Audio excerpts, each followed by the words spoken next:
Chapitre 11. Apprendre de l'adversité. L'échec peut-il être bénéfique pour l'être humain ? Oui, mais il est rare que les gens se rendent compte que toute adversité contient également en elle-même le germe d'un avantage équivalent. Encore plus rares sont ceux qui perçoivent la différence entre une défaite, qui est provisoire, et un échec. Si une telle prise de conscience se généralisait, je me retrouverais privé d'une des armes les plus puissantes parmi celles me permettant de contrôler les êtres humains. J'avais cru vous entendre dire, cependant, que l'échec restait l'un de vos meilleurs alliés. J'avais l'impression, à vous écouter, que l'échec entraîne une disparition des ambitions chez la plupart des gens, à un tel point qu'ils renoncent à lutter et à faire des efforts. Ce qui vous permet de les dominer sans la moindre résistance. C'est cela ? C'est justement bien de cela qu'il s'agit. J'exerce mon emprise sur eux dès qu'ils renoncent. S'ils voyaient la différence entre une défaite qui est provisoire et un échec, ils ne renonceraient plus dès la première opposition rencontrée, ou toute autre épreuve de la vie. S'ils comprenaient qu'une défaite ou un échec contient la semence d'une occasion potentielle, ils continueraient à faire des efforts et finiraient tôt ou tard par remporter la victoire. Le succès est généralement tout proche de l'homme qui renonce pourtant à combattre. Est-ce la seule leçon que l'on puisse tirer de l'adversité, de la défaite ou de l'échec ? Non, c'est seulement la leçon la plus évidente. Je suis désolé d'avoir à vous le dire aussi crûment, mais l'échec est souvent en réalité une bénédiction déguisée, car il brise le rythme hypnotique et libère l'esprit, lui permettant de prendre un nouveau départ. Voilà qui commence à être passionnant. Vous avez donc avoué, enfin, que même la loi naturelle du rythme hypnotique est souvent abrogée par la nature elle-même. Est-ce exact ? Non, cette formulation n'est pas juste. La nature ne contrarie jamais ses propres lois. La nature ne déchoit pas un être humain de sa liberté de penser, sous l'influence du rythme hypnotique. C'est l'individu lui-même qui renonce à sa liberté, suite au mauvais usage qu'il fait de cette loi. Si quelqu'un saute d'un arbre et meurt suite à l'impact de son corps contre le sol, conformément à la loi de gravité, vous ne diriez pas que c'est le sol qui l'a tué, n'est-ce pas ? Vous diriez seulement que l'homme en question n'a pas su gérer correctement la loi de la gravité. Je commence à comprendre. La loi du rythme hypnotique peut avoir des conséquences négatives aussi bien que positives. Elle peut faire de vous un esclave en annihilant votre liberté de penser, tout comme elle peut vous aider à vous élever vers des sommets de réussite et d'épanouissement par le libre usage de cette même faculté. Tout dépend de la manière dont un individu l'emploie. Est-ce exact ? C'est ça. Vous avez bien compris maintenant. Mais que peut-on dire de l'échec ? Personne n'échoue intentionnellement, délibérément, de manière préméditée. Personne ne cherche à causer sa propre défaite, fût-elle provisoire. Il s'agit d'un jeu de circonstances sur lesquelles l'individu n'a aucune influence. Comment prétendre dans ce cas que la nature ne réduit pas sa liberté de penser, alors que l'échec lamine son ambition, sa volonté et sa confiance en soi, sans lesquelles il n'aurait jamais la force de repartir ? L'échec est une circonstance dont l'homme est lui-même la cause. Il ne devient jamais réel, sauf si l'homme accepte de le considérer comme définitif. En d'autres termes, l'échec est un état d'esprit que l'individu peut maîtriser jusqu'au moment où il renonce à exercer ce privilège qui est le sien. La nature ne contraint jamais qui que ce soit à l'échec. En revanche, elle impose la loi du rythme hypnotique et par cette loi rend permanentes les pensées qui prédominent dans l'esprit de chacun. Pour le dire autrement, la loi du rythme hypnotique prend le contrôle des pensées d'échec qui ne deviennent permanentes que si un individu accepte de considérer une circonstance, qu'elle soit, comme constituant un échec définitif. La même loi renforcera tout aussi rapidement les pensées de succès, en les rendant, là encore, permanentes. Quel rôle joue donc l'échec pour aider l'individu à se libérer de l'emprise du rythme hypnotique une fois que cette loi a été intégrée à son esprit ? L'échec engendre une crise, permettant à l'individu de libérer son esprit de la peur et de prendre un nouveau départ. L'échec prouve avec certitude que quelque chose n'allait pas dans les objectifs qu'il poursuivait jusque-là, dans les plans mis en place pour les atteindre. L'échec est l'impasse ou l'ornière dans laquelle chacun est engagé et lorsqu'il s'y heurte, puis est forcé de changer de voie, d'en trouver une nouvelle, donnant ainsi naissance à un nouveau rythme. Mais l'échec va encore plus loin. Il est l'occasion pour un individu de se tester, d'évaluer la force de sa volonté et de sa détermination. L'échec force également les gens à découvrir des vérités qu'ils n'auraient jamais connues autrement. L'échec permet souvent de comprendre le pouvoir de l'autodiscipline, sans laquelle personne ne pourrait faire demi-tour après avoir été victime du rythme hypnotique. Étudiez la vie de ceux qui ont brillamment réussi dans tous les domaines et observez, pour votre propre gouverne, que l'étendue de leur succès est exactement proportionnelle à l'impact sur eux des défaites qu'ils ont essuyées avant de réussir. Est-ce là tout ce que vous avez à dire concernant les avantages de l'échec ?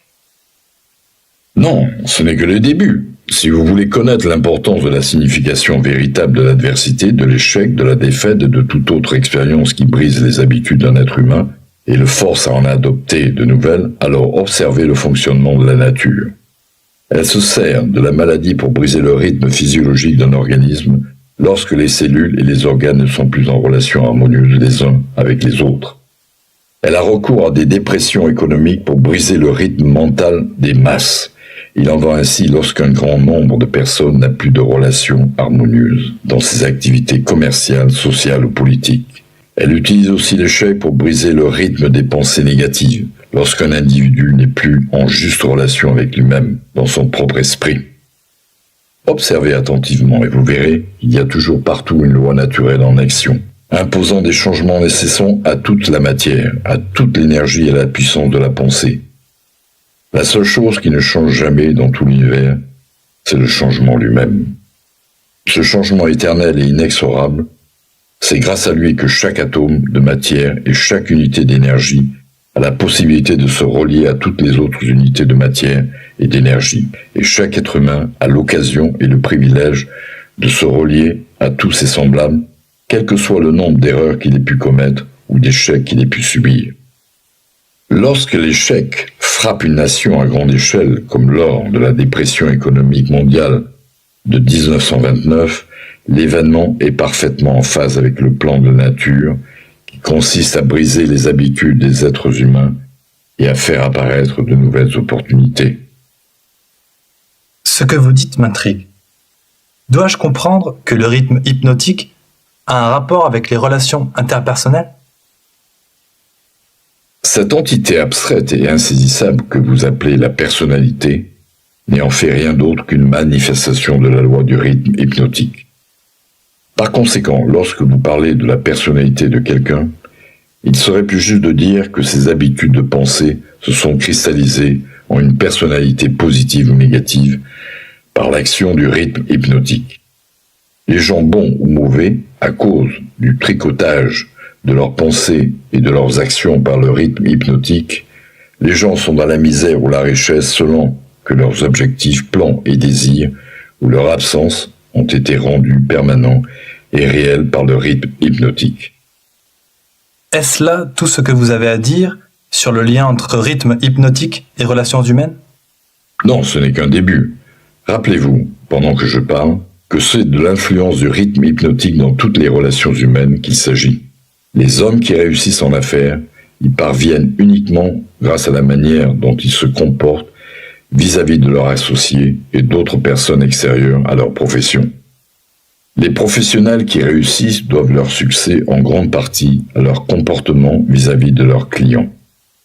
Il est en fait beaucoup plus important pour un avocat d'avoir des relations et de connaître les lois de la nature que de bien connaître le droit. Et un médecin échouera avant même d'avoir commencé à exercer, sauf s'il sait comment établir des relations positives avec ses patients et comment susciter chez ces derniers des sentiments de confiance à son égard. L'échec ou le succès d'un mariage dépend uniquement de la nature des relations qu'entretiennent les époux l'un avec l'autre. De bonnes relations commencent par un motif de mariage approprié. La plupart des mariages ne procurent pas de bonheur, parce que les mariés ne comprennent pas et ne cherchent pas à comprendre la loi du rythme hypnotique. C'est par l'opération de cette loi que chacune de leurs paroles, chacune de leurs actions et chaque motivation les inspirant dans leur comportement l'un envers l'autre établit le rythme de leur relation. Ces différentes notes sont alors captées et tissées dans une toile qu'ils empêtrent dans une souffrance pleine de controverses ou au contraire leur donnent les ailes de la liberté, capables de les élever au-dessus de toutes sortes de misères et de déplaisirs. Chaque nouvelle rencontre mûrit pour se transformer en amitié, puis en harmonie spirituelle, appelée parfois amour, ou alors se trouve viciée par un germe de suspicion et de doute qui évolue et grandit jusqu'à devenir une rébellion ouverte, selon la manière dont les protagonistes de la rencontre se situeront l'un envers l'autre. Le rythme hypnotique capte les motivations, les visées, les finalités et les sentiments qui prédominent dans l'esprit de chacun des membres du couple. Il est réduit à un certain degré de confiance ou de peur, d'amour ou de haine.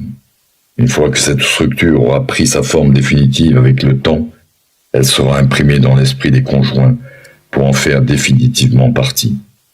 C'est ainsi que la nature construit silencieusement les facteurs prédominants de chaque relation humaine.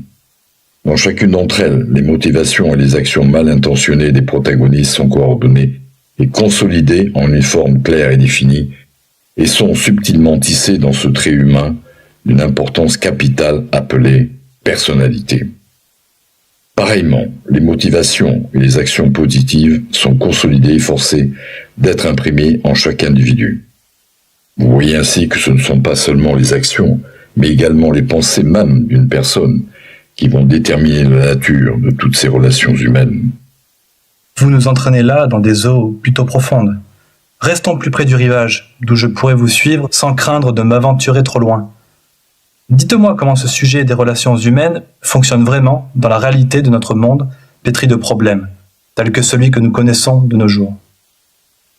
Voilà une pensée optimiste, mais je voudrais m'assurer que vous compreniez les principes dont je vous parle avant d'essayer de vous montrer comment les appliquer aux affaires de la vie courante. Je souhaite être certain que vous compreniez que la loi du rythme hypnotique est quelque chose que personne ne peut diriger, influencer ou éviter. Cependant, tout le monde peut se placer du bon côté de cette loi de façon à en tirer le meilleur parti possible, voire bénéficier de son action inexorable. Une relation harmonieuse avec cette loi dépend entièrement de la facilité avec laquelle un individu parvient à changer ses habitudes, de telle sorte qu'elles correspondent aux circonstances et aux choses qu'il désire, et qu'il est prêt à accepter. Personne ne peut modifier la loi du rythme hypnotique, pas plus qu'on ne saurait modifier celle de la gravité. Mais tout le monde, en revanche, peut se transformer soi-même. Rappelez-vous donc, tout au long de cette discussion, que toutes les relations humaines sont constituées et entretenues par les habitudes des individus impliqués. Le seul rôle que joue la loi du rythme hypnotique est de renforcer les facteurs constituant les relations humaines, mais elle ne crée pas ces facteurs. Avant de poursuivre nos discussions sur les relations humaines, je voudrais que vous ayez une compréhension claire du principe connu sous le nom d'esprit subconscient. Le terme d'esprit subconscient représente un organe physique hypothétique, qui n'a pas d'existence réelle. L'esprit de l'homme est constitué d'énergie universelle, certains l'appellent l'intelligence infinie, que l'individu reçoit, qu'il s'approprie et qu'il organise en forme pensée précise, au moyen du réseau de cet appareillage physique complexe appelé cerveau. Ces formes pensées sont les répliques de divers stimuli parvenant au cerveau, par l'intermédiaire des 5 sens physiques, communément connus, ainsi que du 6e sens qui l'est beaucoup moins. Lorsqu'un stimulus, de n'importe quelle forme que ce soit, parvient au cerveau et prend la forme précise d'une pensée, il se retrouve alors classé et archivé dans un groupe de cellules cérébrales connu comme étant le siège de la mémoire. Toutes les pensées de nature semblable sont archivées ensemble, de telle sorte que l'activation de l'une d'entre elles entraîne un contact facile avec toutes ces semblables qui lui sont associées. Ce système ressemble beaucoup aux armoires modernes d'archivage de dossiers. Et il fonctionne d'ailleurs d'une manière analogue. Les impressions mentales auxquelles on associe le plus d'émotions ou de ressentis sont les facteurs prédominants du cerveau, car elles sont toujours proches de la surface, au-dessus du système d'archivage en quelque sorte. D'où elles rentrent en action instantanément et volontairement, dès l'instant où un individu néglige d'exercer son autodiscipline. Ces pensées imprégnées d'émotions sont tellement puissantes qu'elles poussent souvent l'individu à se précipiter dans l'action et à se complaire à commettre des actes n'ayant pas été au préalable soumis à ses facultés de raisonnement ni approuvés par elles. Ces explosions émotives détruisent généralement l'harmonie dans toutes les relations humaines. Le cerveau rassemble souvent des charges émotionnelles si puissantes qu'elles mettent totalement hors d'usage la faculté raisonnante. À ces occasions, les relations humaines ont de bonnes chances de manquer d'harmonie. Par son sixième sens, le cerveau d'un être humain peut contacter les archives d'autres cerveaux et y consulter à volonté toutes les impressions qui s'y retrouvent archivées, quelles qu'elles soient. La relation permettant à une personne de contacter ou de consulter les archives cérébrales d'un tiers s'appelle l'harmonie. Mais vous comprendrez peut-être mieux ce que cela signifie si je dis que deux cerveaux, sur la même longueur d'onde, peuvent rapidement et facilement exercer le privilège consistant à pénétrer et consulter les archives mentales d'un tiers. À part ces pensées organisées, classées dans les archives mentales d'autres cerveaux et captées grâce au sixième sens, il est également possible, au moyen de cette même faculté, de contacter et de recevoir des informations provenant de cette banque de données universelle nommée intelligence infinie. Toutes les données parvenant à notre cerveau par l'intermédiaire du sixième sens ont des origines difficilement traçables, ce qui fait que la plupart des gens s'imaginent généralement qu'elles proviennent du subconscient. Le sixième sens est l'organe du cerveau grâce auquel toutes les informations, toute la connaissance peut être reçue, en d'autres termes, toutes les impressions mentales n'ayant pas transité par nos cinq sens physiques. Maintenant que vous comprenez comment fonctionne le mental, vous pourrez comprendre plus facilement comment et pourquoi les gens en viennent à se sentir chagrinés lorsque leur relation laisse à désirer.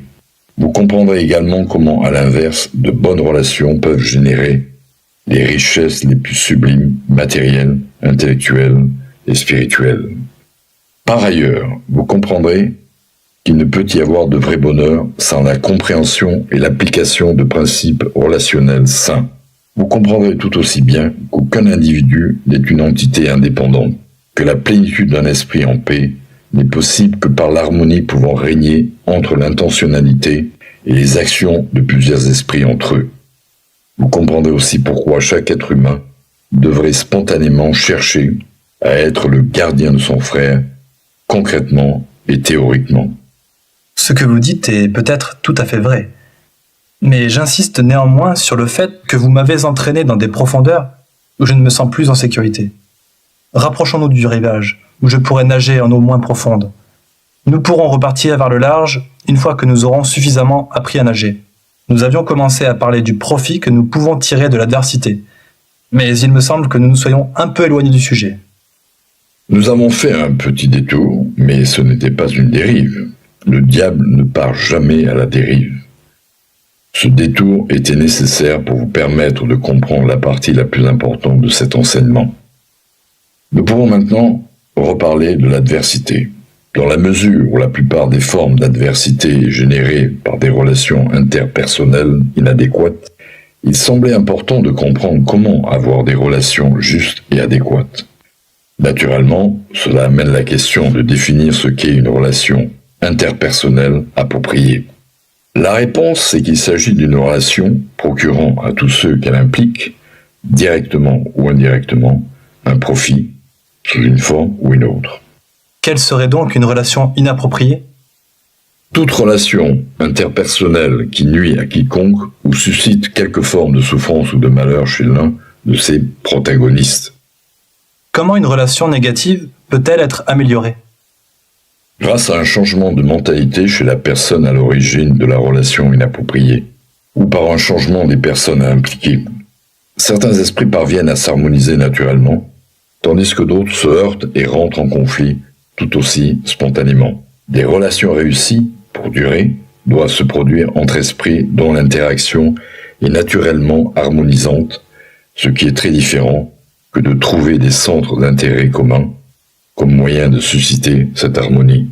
Lorsque vous parlez d'hommes d'affaires qui réussissent parce qu'ils savent choisir leurs collaborateurs, vous pourriez dire tout aussi justement qu'ils réussissent parce qu'ils savent associer des esprits s'harmonisant naturellement les uns les autres.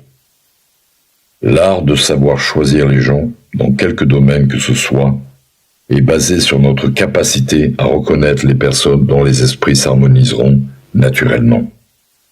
Veuillez revenir sur le sujet de l'adversité, si vous voulez bien. S'il y a des avantages possibles à tirer de l'adversité, pourriez-vous en nommer certains ? L'adversité libère les gens de la vanité et de l'égoïsme. Elle décourage l'égoïsme en prouvant que personne ne peut réussir sans l'aide et la coopération de ses semblables. L'adversité force un individu à tester sa force mentale, physique et spirituelle, l'amenant à se confronter à ses propres faiblesses et lui offrant la possibilité de les dépasser. L'adversité force les gens à chercher des moyens et des ressources pour atteindre leurs fins par la méditation et l'introspection. Cela les entraîne souvent à découvrir et à employer leur sixième sens, qui permet de communiquer avec l'intelligence infinie. L'adversité force chacun à reconnaître le besoin d'une intelligence qui n'est accessible qu'en sortant de son propre esprit. L'adversité brise les anciennes structures mentales et donne à chacun l'occasion de former de nouvelles habitudes de pensée, permettant ainsi de briser l'emprise du rythme hypnotique et d'orienter ses effets vers des fins positives plutôt que négatives. Quel est le plus grand bénéfice qui peut être retiré de l'adversité ? Le plus grand bénéfice de l'adversité est qu'elle peut, de manière générale, nous forcer à changer nos habitudes de pensée, brisant et orientant ainsi la puissance du rythme hypnotique. En d'autres termes, l'échec est toujours une bénédiction car il nous force à acquérir des connaissances ou à développer des habitudes qui conduisent à l'accomplissement de notre principale mission de vie. C'est bien ça ? Oui, et parfois encore plus, l'échec est une bénédiction car il force tout un chacun à compter moins sur des forces matérielles et plus sur des forces d'ordre spirituel. Nombreux sont les êtres humains qui découvrent ainsi leur autre soi et les forces activées par la puissance de la pensée suite à des catastrophes qui les privent de l'usage libre et complet de leur corps physique. Lorsqu'un homme n'a plus l'usage de ses mains ou de ses pieds, il commence généralement à utiliser son cerveau, se trouvant dès lors en bonne position pour découvrir la puissance de son esprit. Quels bénéfices peuvent être tirés de la perte d'objets matériels, par exemple ? La perte d'objets matériels peut donner lieu à un grand nombre de leçons qui nous sont nécessaires, mais dont aucune n'est cependant plus importante que la vérité selon laquelle l'homme ne maîtrise rien et n'a jamais l'assurance de pouvoir compter sur quoi que ce soit de manière permanente, excepté la force de ses propres pensées. Je me demande, n'est-ce pas là le plus grand bénéfice que l'on puisse tirer de l'adversité ? Non, le plus grand bénéfice potentiel d'une situation qui nous oblige à tout redémarrer à zéro, c'est l'occasion que cela représente de desserrer l'étau du rythme hypnotique et de mettre en place une nouvelle série d'habitudes de pensée. Changer d'habitude est la seule issue possible pour ceux qui viennent d'essuyer un échec. La plupart des gens qui échappent au côté négatif et qui tirent avantage du côté positif de la loi du rythme hypnotique ne le font que parce que l'adversité, quelle qu'en soit la nature, les y a contraints en les obligeant à changer leur habitude de pensée. L'adversité ne peut-elle pas anéantir notre autonomie ou nous faire perdre tout espoir dans la vie ? C'est l'effet qu'elle a sur ceux qui manquent de volonté, à cause de leur habitude à se laisser aller, habitude enracinée chez eux depuis longtemps. Elle a donc l'effet inverse sur ceux qui se sont affaiblis en se laissant aller à la dérive. L'être qui au contraire évite de se laisser aller rencontre des défaites et des échecs provisoires, mais sa réaction à toute forme d'adversité reste positive. Il combat au lieu de se résigner et en sort en général victorieux. La vie n'accorde à personne une quelconque immunité contre l'adversité. Mais elle offre en revanche à tout un chacun la force de la pensée positive, qui est suffisante pour se rendre maître de toutes les circonstances adverses, quelles qu'elles soient, qu'elles transforment en bienfaits. L'individu a la possibilité d'utiliser, ou non, sa prérogative et son droit de vaincre toute forme d'adversité par le choix de ses pensées. Chaque individu est obligé soit d'utiliser sa puissance mentale à des fins claires, précises et positives, soit par négligence ou délibérément, l'utiliser au contraire à des fins négatives. Il ne peut y avoir aucun compromis, aucun refus d'utiliser son esprit. La loi du rythme hypnotique oblige chaque individu à utiliser son esprit de manière plus ou moins positive ou négative. Mais elle ne l'influence pas quant à l'utilisation concrète qu'il choisira d'en faire. Dois-je comprendre, d'après ce que vous dites, que chaque adversité est en fait une bénédiction? Non, ce n'est pas exactement ce que j'ai dit. J'ai dit que chaque épreuve permet de tirer de son terreau les graines de profit équivalents. Je n'ai pas dit qu'il s'agissait d'une fleur parfaitement épanouie, mais uniquement d'une semence. En général, ces graines consistent en de multiples formes ou d'autres de connaissances, d'idées ou de plans, d'occasions qui ne se seraient jamais présentées si le vent de l'adversité n'avait pas contraint un revirement des habitudes de pensée. S'agit-il là des seuls avantages dont nous pouvons bénéficier en tant qu'êtres humains après avoir subi un échec? Non, l'échec fait partie du langage courant utilisé par la nature pour châtier les êtres lorsqu'ils ne parviennent pas à s'adapter correctement à ses lois.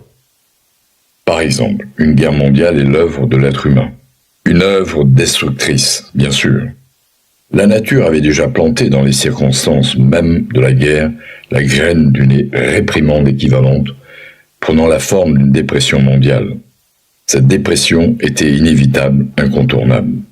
Elle a suivi la guerre aussi inexorablement que le jour suit la nuit, par l'action de cette même loi, la loi du rythme hypnotique. Dois-je comprendre que cette loi du rythme hypnotique est identique à celle que Ralph Waldo Emerson appelle la loi de la compensation? La loi du rythme hypnotique est la loi de compensation. C'est exactement la même chose.